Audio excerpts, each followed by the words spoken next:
What's up, everybody? I'm John Middlekauff. You know what I need you to do. Subscribe to our YouTube channel. We got content for days reacting to every NFL game all the time, every single day. Subscribe, like the videos. Let's go.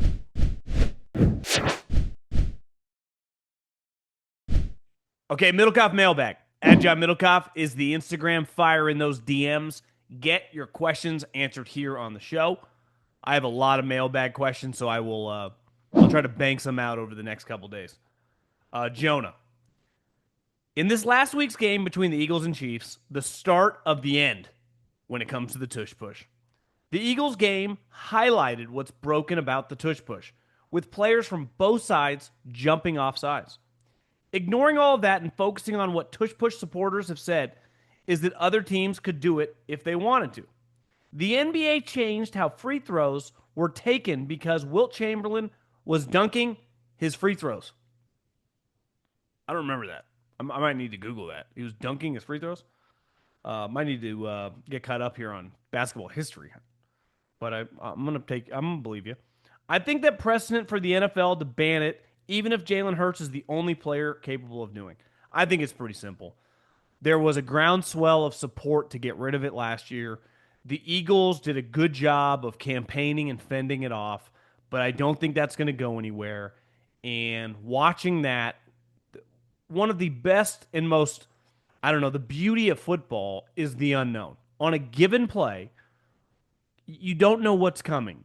And even if you have some idea, it is not inevitable. It's like, hey, it's 4th and 1. They're going to give it to Derrick Henry, or they're going to have Patrick Mahomes roll out, or whatever. You don't know if they're going to get the first down, right? I don't care if Tom Brady, Patrick Mahomes your quarterback, or Bryce Young's your quarterback. Anything can happen on any given play, and that's not the case with the Tush Push. If several teams could pull it off, which clearly they cannot, but even if the number, and I'm stealing this from somewhere because I heard someone mention this in the last 24 hours, this play would have been gone if it was something that everyone was doing, even if a quarter of the league was doing it, because it's the most boring play we've ever seen. Because even with a quarterback sneak, you don't know if they're going to get it, and they get denied all the time. This play, they always get it. They always get it. And if it's even close, they're 3rd and 1, they're rolling it out there. So they basically get 2 plays to always get a first down, and it just sucks. Now, I get if you're an Eagle fan, like, screw you guys, right? It's a legal play, and technically it is legal. But it's really boring, and it's not consumer-friendly. And the one thing the NFL is good about, when it's anti-consumer, they will pivot. So this play, the Eagles better take advantage of this because they are going to ban this play, my guess would be this offseason. But it's going to live throughout the season. The Niners were getting a lot of heat for the amount of injuries that they have. But look what's happening around the league. Injuries mounting all over the place. Do you think that perhaps the NFL should allow teams to go full pads in training camp and allow them to hit more often, 2-a-days, etc.? Seems like these soft training camps could be a problem. 2 days are never coming back. Ever. That's never happening. They got in the 2011 CBA. I got into the NFL in 2010. Andy Reid had a couple weeks of 2-a-days. It was intense. That next year, the lockout happened, holdout, strike, whatever the hell it was. I guess it was a lockout. And one thing the players were adamant about doing was more time off. And that has not changed in 15 years. And that is not going to change. So to me, 2-a-days is never coming back. But when you have a practice, you can hit. You can tackle to the ground. Like, nothing is holding these teams back from being really physical. Andy Reid's practices are still really physical. If you went to one of their training camps, and their players talk about this, a lot of players that come in free agency are stunned by how intense it is. Because when you do practice, even though you only get one true padded practice a day, and then I think it's like every 4 days during training camp, you have to give them an off day. But you could tackle to the ground. No one's holding that back from you.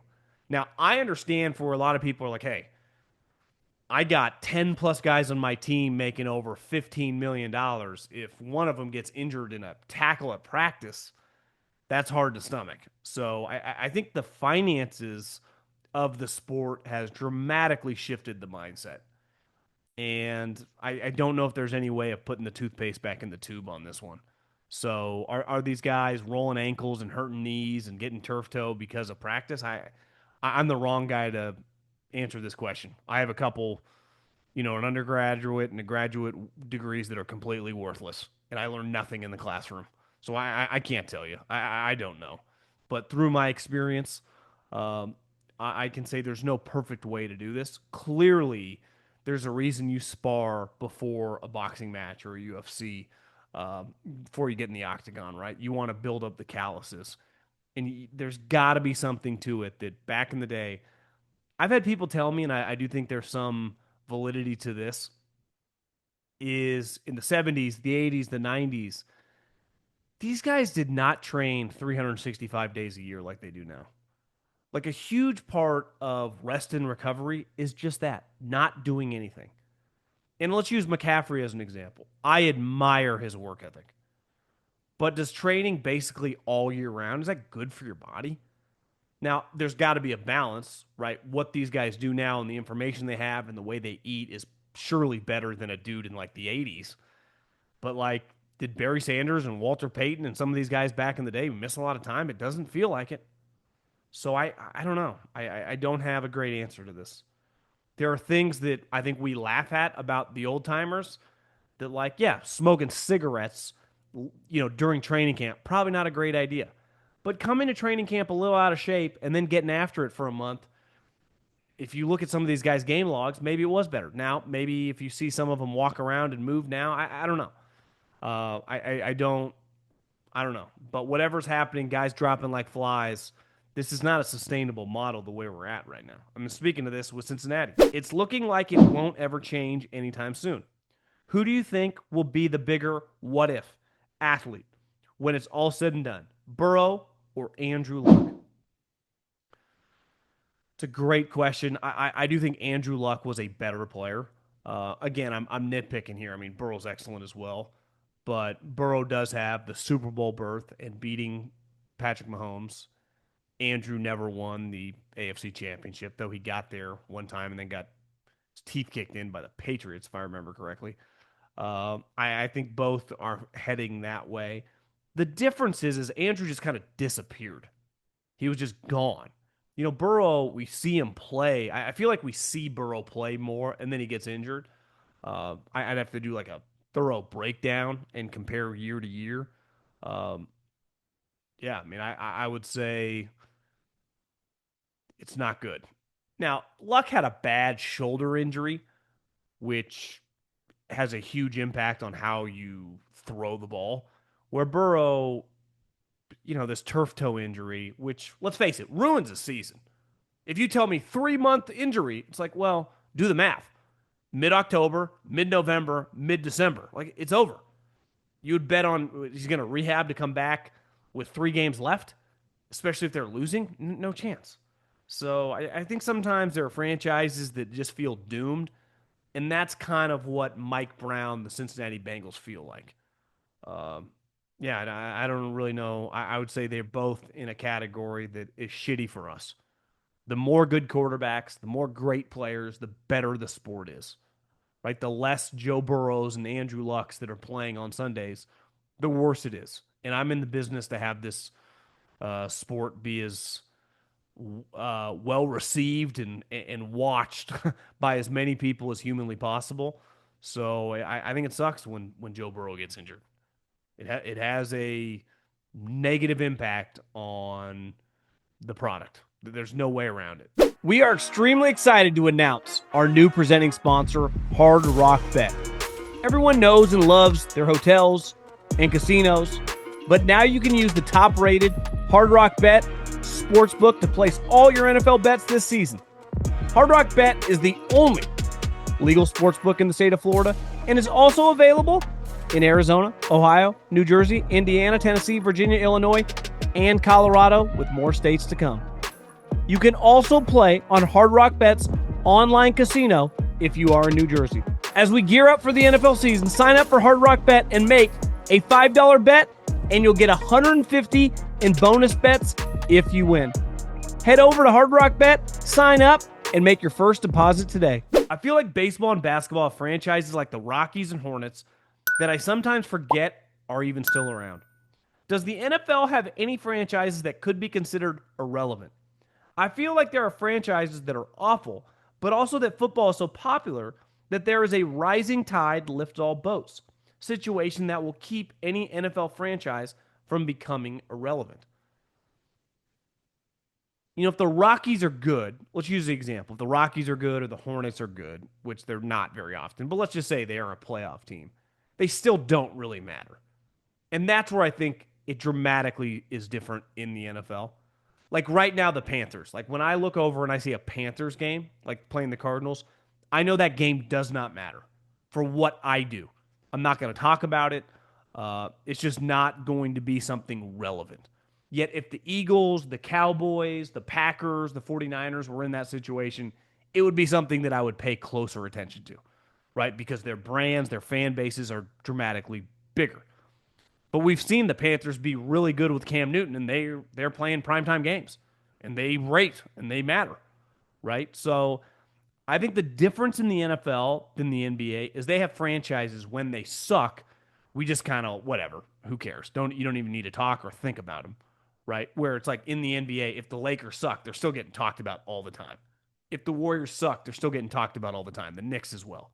Baseball, if the Yankees or Red Sox or Dodgers are down, like they're still a major talking point.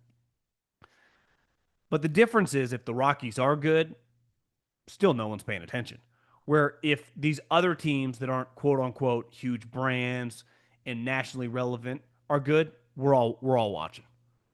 And they will get big numbers on Sunday Night Football, on uh, Monday Night Football, Thursday Night Football, big games on Sunday afternoon. I mean, I see it in my own YouTube numbers with like the Atlanta Falcons, like their brand, like relative to other NFL teams, it's not as big. But if they have back to back years of winning like 11 or 12 games, like with Matty Ice and Julio Jones, they will become a team that people are accustomed to watching on big games. But it did feel, even week two, Atlanta, Minnesota, Atlanta felt a little out of place. And in fairness, they won the game. Question for the bag. Thoughts on Spencer Rattler and the improvements he's made to start this season? He's looked better than Caleb Williams despite being in a worse situation. Hot take. Not sure how much worse his situation is. I think the Saints actually, I was texting a buddy. I was like, you know what? I think the Saints have good offensive personnel. They have Chris Olave. They have Shaheen. I mean, those two wide receivers are good. They traded for, I might screw up his name, Vele from Denver, who had a touchdown against the Niners, who's a big bodied guy. Their tight end, 83, good player. Alvin Kamara, one of the better running backs. I mean, I don't know if he's Saquon Barkley or Derrick Henry, but he's a really good NFL player. They got good personnel on offense. They have an offensive head coach.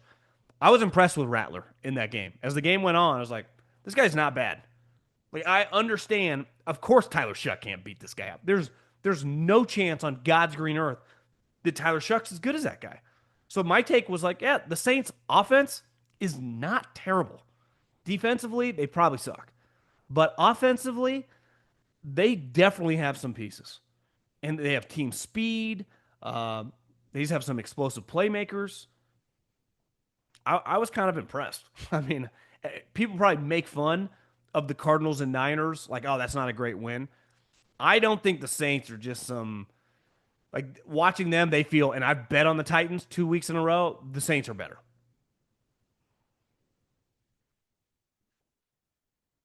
One thing about, hype and how you come in, right? Rattler was what, a fifth round pick, and Caleb was the greatest thing since sliced bread. Once you start playing, none of that matters, right? None of it matters. And hype just becomes that white noise, internet talk, right? Can you make plays or you can't? Can you block someone or you can't? What do you do with the ball in your hands? Can you break tackles or you can't? Like, no one cares about any of that once the game starts or during the week when you're preparing and getting ready for practice. So I'll be honest, I wrote Spencer Rattler off years ago. And he went to South Carolina, resurrected his career. Clearly, the last couple of years, it feels like the Saints like him. Um, Hat tip to him, because right now I'm with you. It feels like He's just a better player than Caleb Williams. Happens all the time, right? I mean, it happens all the time. The guys become better players than guys that they shouldn't be better players than. But that's the way the NFL works. It's like eventually you just got to make some plays.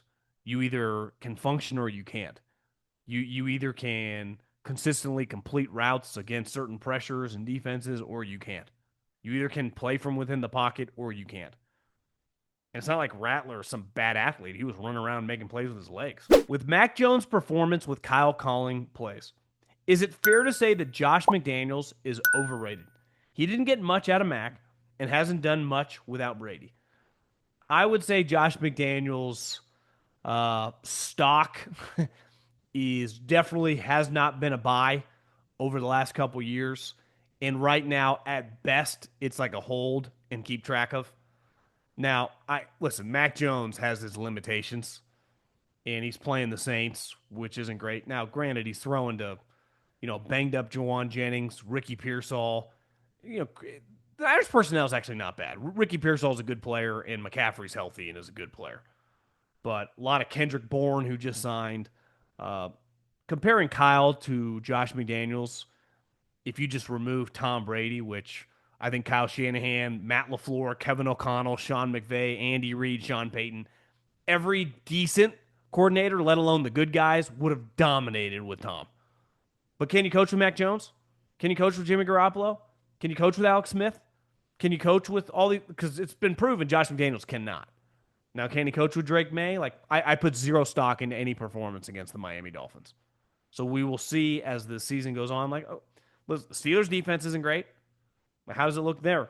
So I would say, as someone who supported Josh McDaniels as a great offensive coordinator, I've definitely pulled back on that take a little bit. Chiefs fan from South Africa. I've always wanted to go there. What a crazy first 2 weeks. Great shows, and I'm a big fan. Rex Ryan believes the Chiefs' inability to commit to the run will remain an Achilles heel. On Sunday, big runs, and then when you think it's starting to work, they throw, and it goes off Kelsey's hands. Can the Chiefs beat the Eagles without being able to read the temperature in the room and commit to the run when they have the champs on the ropes? Barkley ended up with a sneaky 88 yards, but more effective second half and a pedestrian first half. Well, let me just, what were their final rush attempts? Because I felt like they ran the ball a lot. I would say this when it comes to Kansas City is they have one of the greatest quarterbacks of all time, who I understand that they're missing offensive personnel, but when you look at the box score against the Eagles, the Chiefs ran the ball 26 times. The Eagles 34. Now, that's really not that big of a gap given that Jalen Hurts threw for, a pedestrian 100 yards. It's not like Mahomes threw it 50 times. He threw it 29 times. He threw it only 7 more times than Jalen Hurts. Now, some of these runs were Mahomes scrambling around. But, I just think that's part of Mahomes, the Andy Reid offense. Like, Andy Reid for 25 years is going to call more passes than runs. He also throws the ball to the running back. Pacheco got a catch. Hunt got a catch. So I don't know. I have seen way worse in that situation of them not running the ball. Rex Ryan's teams led the league in rushing. Like the couple teams that he had that were good with the Jets. They were not passing teams. They led the league in rushing and they played defense. It's not the way Andy Reid has gone to 5 out of the last 6 Super Bowls. He honestly runs the ball now than he ever has. And here's the thing. His running backs were Kareem Hunt, who averaged 3.9 yards a carry, 8 carries for 31 yards, and Pacheco, 10 rushes for 22 yards. So it's like, what are you supposed to do? Keep hammering those guys in the line of scrimmage? At the end of the day, they got Saquon Barkley. If Andy had Saquon, I do think he'd give him the ball more often. But his 2 running backs are, one's a 7th rounder, who I like Pacheco, and Kareem Hunt was a guy that didn't have a job. A longtime listener wanted to bring this question back around. To be considered for the Hall of Fame, what does John Schneider and the Hawks need to do the rest of his tenure? Also, it's interesting to watch Seattle build a program with a plan. For so long after LOB, it was relying on Russ to save him in the fourth quarter. Cool to see them have a plan like the Lions, as a most recent example, create an identity and start to stay true to it. You know, I John Snyder's got a contract extension. He's already been to a couple Super Bowls. When's the last time his team lost? Like, if you look since his tenure as a GM, I mean, have they had a losing record? I'm trying to think. I'm not sure they have.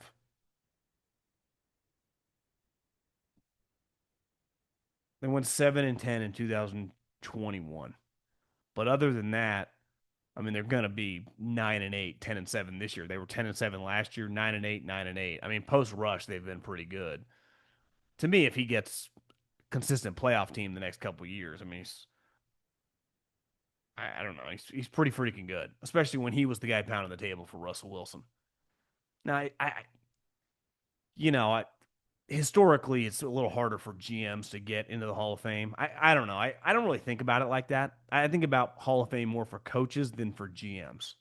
But, Brett Veach has 3 Super Bowls.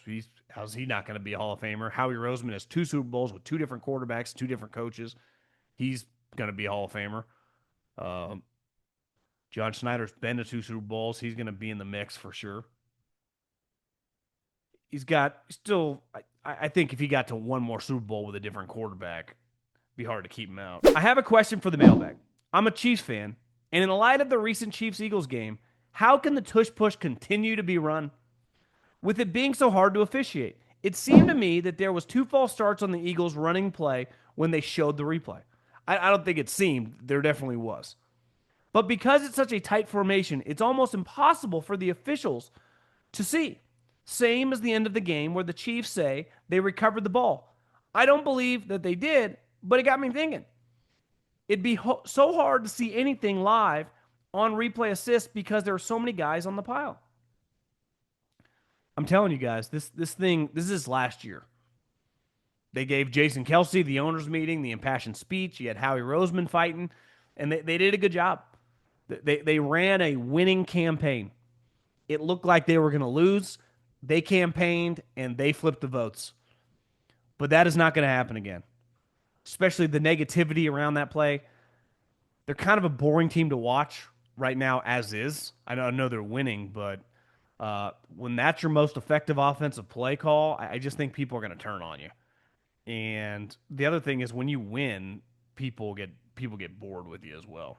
Danny Dimes, is he making an MVP run? Adam Schefter, how about this? The Colts are the first team in the Super Bowl era not to punt in either one of their first 2 games. What I said about the Saints, where I'm like, God, they got a lot of decent, good offensive players. Like a lot of their guys would start on Super Bowl contenders. I'm watching the Colts. I go, well, Pittman's really good. Tyler Warren is. Everyone's like, oh, Loveland, his attributes. He's just gonna be. Well, I'm watching Tyler Warren. Like, yeah, he might have been a little slower. He might not have been as explosive, but that works. Like, he's going to be playing in the NFL, making plays for a long time. He was the best player on one of the best teams in college football. Now you put him in the NFL, and he's immediately running around Denver Broncos on defense. So you got him. You got Pierce can make plays. Obviously, Jonathan Taylor is one of the best running backs. Like, they got really good offensive personnel. They drafted Mitchell 2 years ago from Texas, who is just an explosive player. It's hard not to watch Indy and go, God, if Daniel Jones can just kind of be like an Alex Smith version of which he was always destined to be if he was going to hit, it could not be bad. Now, is it going to continue? Are they just going to be the best offense in the league? Well, they have an offensive coordinator who's their head coach that a couple years ago was viewed as a genius. And then Anthony Richardson made him look like an idiot. Sometimes, we shit on coaches, and I'm guilty as anybody. I'll be as aggressive on being negative toward coaches as anyone that talks about football. But sometimes we need to shed light on that player is so crappy, he made that coach look bad. And that's what Anthony Richardson was doing to Shane Steichen. It made Shane Steichen look bad. And him kind of like having to do things that he would never do on and off the field. right? It made him look bad on press conferences. It made him look bad at the podium. It made him probably look bad in his locker room. Maybe it's Anthony Richardson because I've seen Shane Steichen removing Anthony Richardson and it works. I keep hearing that Caleb is playing well in the first quarter while he's running Ben Johnson's scripted plays. But after that, everything falls apart. Curious if you could give some insight on why they can't script more plays. I understand as the score changes, so does the flow of the game. But if he's so much better on script, why can't he script the first 30 plays instead of the first 10? You know who that would be a great question for? Is an offensive coordinator or a head coach. Because I don't know the answer to that. Maybe the timing throughout the week, it would be harder. You know, you run a lot of plays and you game plan a lot of plays that quote unquote are put into the game plan Wednesday, Thursday, Friday that might not be in your first 10. So you have practiced those plays. Now, I think what they want is against a specific look. So if you get that look, you have practiced that play throughout the week, potentially multiple times. And it's just about, does the defense give you the look you want? And if they don't, then it can look bad. But I think you run a lot of plays during the week that aren't part of your scripted 10 or your scripted first 15 plays that then get run in the games. What do you think you're doing at practice? Even red zone period, third down period, you're going to run a lot of plays against the defense that you think you're going to see from the team and practice them throughout the week. So a lot of these play calls that they're calling for Caleb in the second half of these games, they may not have scripted in a sequence because how do I script in a sequence in the third quarter when the game is 21-3? Or vice versa. We're up 21-3, right? So I'm not going to keep calling these pass plays. We're going to call some runs. But they are run plays that we have run, if not that week, we hammered throughout training camp or earlier in the season. So they're typically not calling plays even past the quote-unquote script that he's not run a bunch of times in the offseason, in training camp, and as the season goes on, potentially countless times. I think the hardest part about football, it's what makes Brady, Rodgers, Peyton, Mahomes, all these guys, is like as a game goes on, you have to be able to call your plays. Like when Mahomes goes to the line against the Eagles, he's going to call a play that Andy calls in that they've run countless times. They might get the defense they're looking for. They might not. And if they're not, he has to change on the fly. And if he changes on the fly and then he takes the snap and then he realizes I was wrong, can he figure it out from there? So it's like the test is constantly changing. It changes when you get up to the line of scrimmage, you look around. Then you make a decision. And then once the ball is snapped, they might change what you think they were doing. So then you have to change your decision based on that, including the wide receivers, the offensive line. Like, there's just a lot of moving parts. And no matter how much you script football, you can never, like, this isn't a song. This isn't a movie. I can only control so much as an offensive play caller, right? What if my guard slips? What happens when my wide receiver runs the wrong route? What happens where we knew the defense they were going to run, but someone on their defense fucks up? So it's like, yeah, I thought their DB was going to, run with the tight end down the seam, but he just let the guy go and he just like ran to the flat, which we thought was going to be wide open, but he couldn't throw to the seam because the safety had cheated once he realized the guy had screwed up and he was right there. So it's like there's constantly moving parts, and that's where it feels like Caleb and a lot of young quarterbacks get completely overwhelmed. It's like they don't even know what they're looking at. And then they freak out and they look at the ground and they take a lot of sacks or run into sacks or just start running around. That's what it feels like he's doing. My dad has argued since I was in middle school, I'm about to turn 33, to eliminate preseason polls in college football. I got on board with him about a decade ago. It influences the perception of teams, especially among members of the committee, which is deciding which teams get to compete for the national championship. I understand why we do preseason polls, but it's time for the committee to come out with a weekly poll after the results of week one.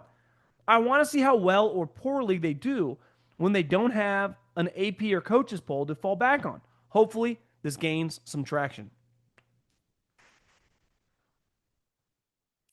I would say this is I don't even think you should have a poll. I know they do it like after week 7.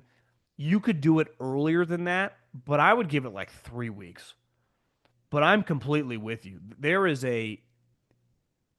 We're human beings.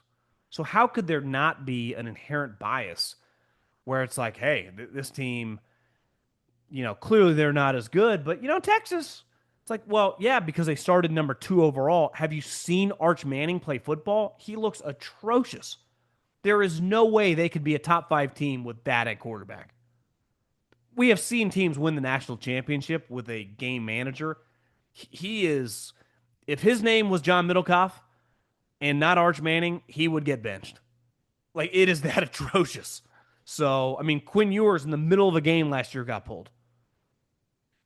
I'm completely with you. It doesn't feel like we're anywhere near that happening, though. What happened to the Denver defense? I know we're only 2 games in, but I feel like we were sold as a top 3 defense. And if I were a Denver fan, I'm not liking what I'm seeing. Your thoughts? I felt like they were way too easy to throw on yesterday. Like every time that, we had several games going on at one time, but I'm pulling up the box score. How many yards did Daniel Jones throw for? Daniel Jones threw for 300 yards. So, you know, Jonathan Taylor ran for a buck 60, but one of them was the long run at 68 yards. So they held him to 100 yards. Like they were right in the game, corralling him beside the one big run. I got no issue with a great back. 24 carries for 100 yards. It's like, that's whatever. I can live with that.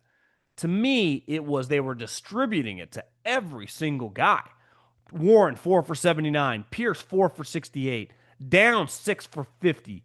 Jonathan Taylor had a couple catches. Pittman, 4 for 40. It's like every dude is eating.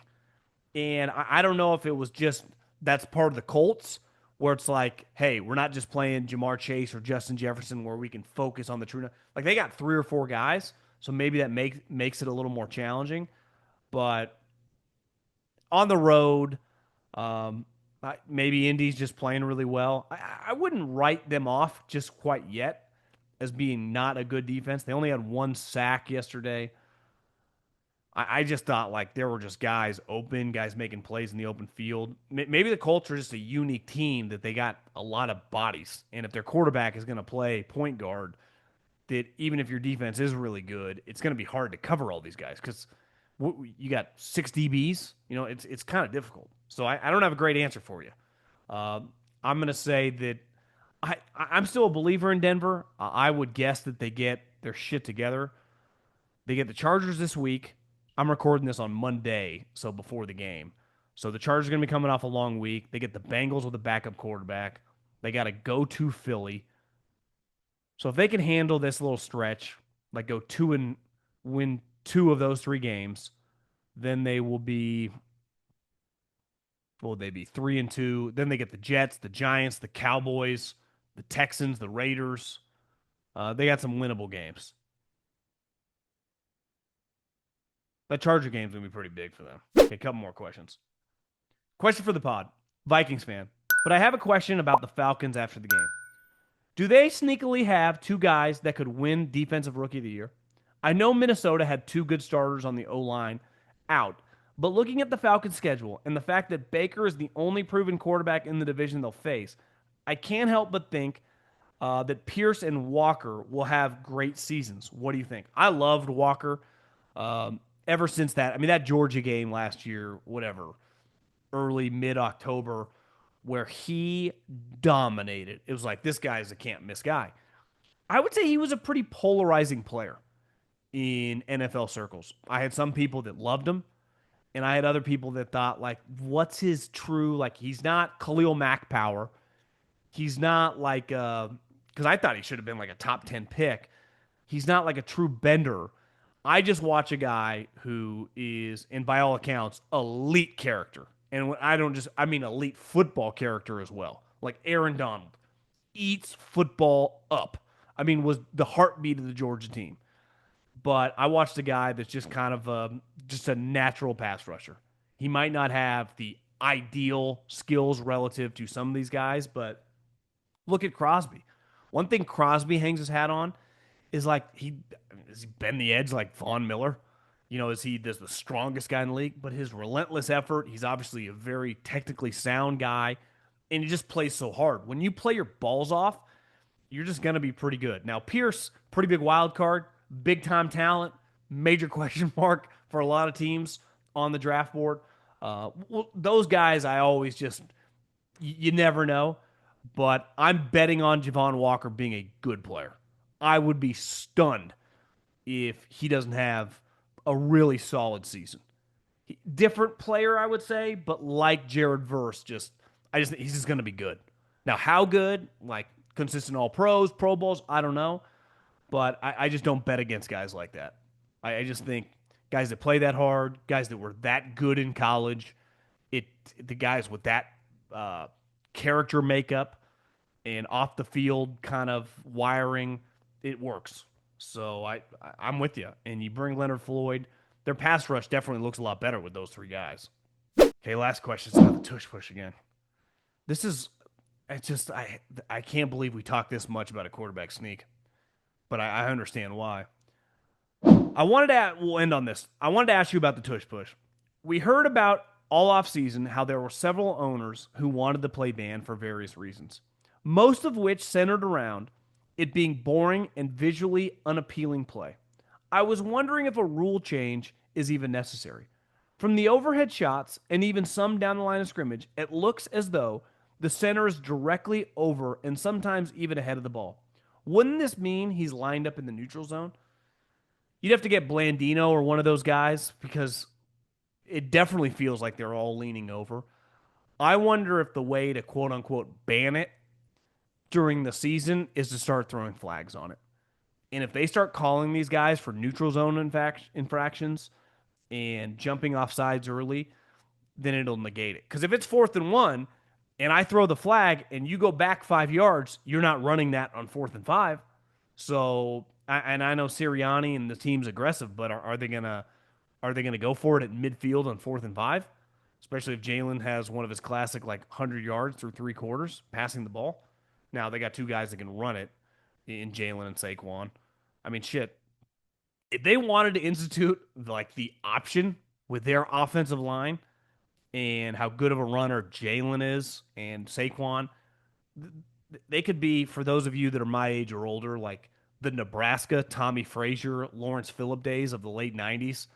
It would be an unstoppable play. You could argue if they wanted to go old school, because the tush push is, I mean, somewhat of an old school play, like run the option, it would dominate. I'd be stunned with everyone talking about them jumping off sides, with them doing it to the Chiefs, that they get flagged here in the next couple weeks trying to run that play. Their guys are going to jump like that. Appreciate the questions. I'll answer questions all week. Keep them coming. At John Middlekauff. Talk to you soon. See ya.